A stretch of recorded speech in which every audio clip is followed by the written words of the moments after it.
Assalamualaikum warahmatullahi wabarakatuh. Perkenalkan, nama saya Fairuz Azada Prasetyo. Saya dari kelas 11-2, nomor absen saya 13.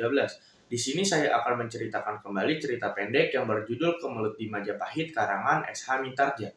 Pada awalnya, setelah Raden Wijaya berhasil diangkat menjadi Raja Majapahit pertama, dia tidak melupakan jasa para senopati yang telah membantunya.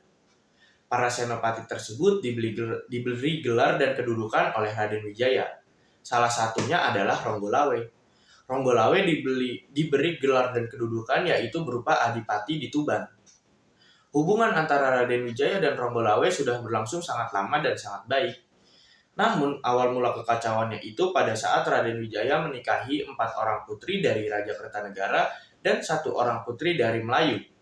4 orang putri dari Raja Kertanegara ini yang pertama ada Dyah Tribuana, yang kedua ada Dyah Nara Indraduhita, yang ketiga Dyah Jaya Indra Dewi, yang keempat ada Dyah Gayatri.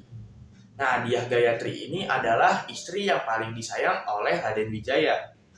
Namun beberapa tahun kemudian setelah pulang dari ekspedisi Pamalayu, Kebo Anabrang membawa 2 orang putri Melayu. Nah, sang Prabu ini jatuh cinta kepada salah satunya yang bernama Dara Petak. Dara Petak memiliki parasan cantik dan kepintaran yang membuat sang Prabu jatuh cinta kepadanya, sehingga Dara Petak diberi gelar Sri Indraswari. Karena saking cintanya sang Prabu kepada Dara Petak, membuat Dyah Gayatri ini cemburu.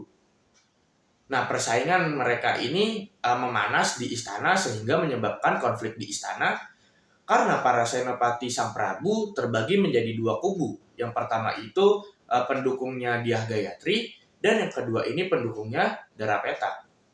Ronggolawe yang sudah setia kepada Raja Kertanegara, tentu saja dia ini mendukungnya Dyah Gayatri. Nah, namun Ronggolawe karena tidak ingin memperburuk suasana dengan sang Prabu, dia tetap menjaganya sendiri dan tidak terbuka tentang keberpihakan dia terhadap Dyah Gayatri. Namun, puncak permasalahannya itu pada saat Raden Wijaya ini mengangkat Nambi sebagai Patih Hamengkubumi. Nah, Patih Hamengkubumi sendiri ini adalah jabatan tertinggi di bawah raja. Ronggolawe yang pada saat itu sedang makan, mendengar kabar tersebut, dia langsung melempar nasinya ke lantai. Nah, istri Ronggolawe berusaha menenangkan suaminya, namun Ronggolawe langsung bergegas menuju ke istana Majapahit menggunakan kuda kesayangannya yaitu Menggolamat. Walaupun dalam keadaan marah, pada saat sampai di istana Majapahit, dia tetap menghanturkan sembah kepada sang Prabu. Lalu dia langsung berbicara dengan keras bahwa pengangkatan Nambi sebagai Patih Hamengkubumi ini tidak adil.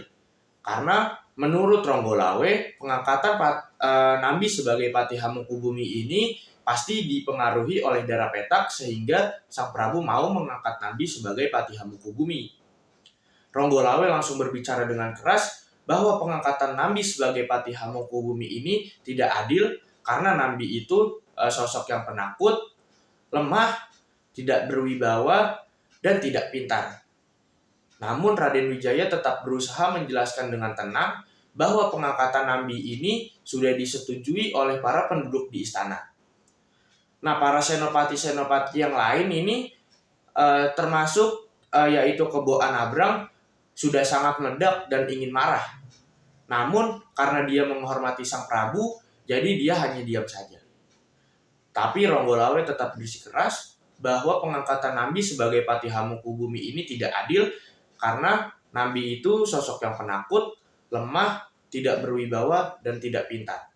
Sekian cerita kembali dari saya. Terima kasih. Wassalamualaikum warahmatullahi wabarakatuh.